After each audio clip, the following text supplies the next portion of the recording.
अवधूत चिंतन श्री गुरुदेव दत्त श्री स्वामी समर्थ आपल्या यूट्यूब चॅनलमध्ये तुम्हा सर्वांचं मनापासून खूप खूप स्वागत आहे। आज आपण पाहणार आहोत की घरामध्ये मंगल कलशाची स्थापना कशी करावी व त्याची सेवा कशी करावी। आपल्या घरामध्ये मंगल कलश स्थापन केल्यामुळे घरात सुख, शांती, समृद्धी, शांतता नांदते व घरातील वाईट शक्ती, नकारात्मकता मंगल कलश बाहेर काढतो। मंगल कलश आपल्याला देवघरात स्थापन करायचा आहे। व्यापाराच्या ठिकाणी किंवा धंद्याच्या ठिकाणी देखील तुम्ही मंगल कलश स्थापन करू शकता। चैत्र नवरात्रीच्या पहिल्या दिवशी म्हणजे 9 एप्रिल रोजी गुढीपाडवा आहे व ह्या दिवशी तुम्हाला घरामध्ये मंगल कलशाची स्थापना करायची आहे। तुम्ही मंगळवार, शुक्रवार किंवा पौर्णिमा या दिवशी मंगल कलश स्थापन करू शकता। मंगल कलश स्थापन केल्याने कुलदेवीची सेवा होते। आता तुम्हाला जर तुमची कुलदेवी माहीत नसेल तर तुम्ही या मंगल कलशाची सेवा करू शकता, कारण हा कलश कुलदेवीच्या रूपात आपल्या घरामध्ये असतो।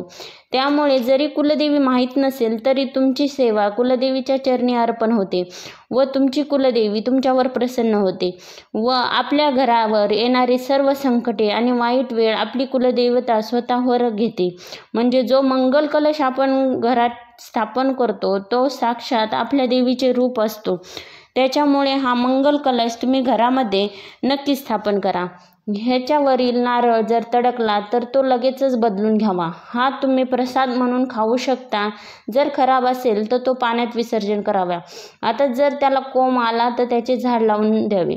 तुम्ही तो कोणालाही लावण्यासाठी देऊ शकता, काहीच हरकत नाही। आता त्याची स्थापना कशी करावी ते मी तुम्हाला सांगते। तुम्हाला चैत्र नवरात्रीच्या म्हणजे गुढीपाडव्यापासून रामनवमीपर्यंत चैत्र नवरात्र आहे, या दरम्यान तुम्ही हा कलश कधीही स्थापन करू शकता। आता त्याच्यासाठी तुम्हाला एक तांब्याचा लोटा लागणार आहे। तांब्याचा लोटा घ्या किंवा तुमच्याकडे तांब्याचा नसेल तुम्ही कोणताही एक लोटा घ्या। आता त्याच्यावर एक स्वस्तिक काढून घ्या कुंकवाने आणि तो स्वच्छ घासून घ्या आणि स्वच्छ घासल्याच्यानंतर त्याचे स्वस्तिक काढा।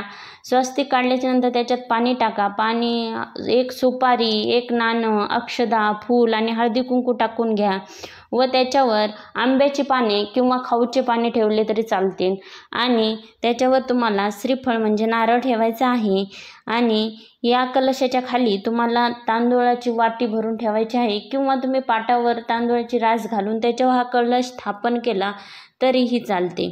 आणि हा कलश आपल्या डाव्या बाजूला व देवांच्या उजव्या बाजूला आपल्याला देवघरात ठेवायचा आहे।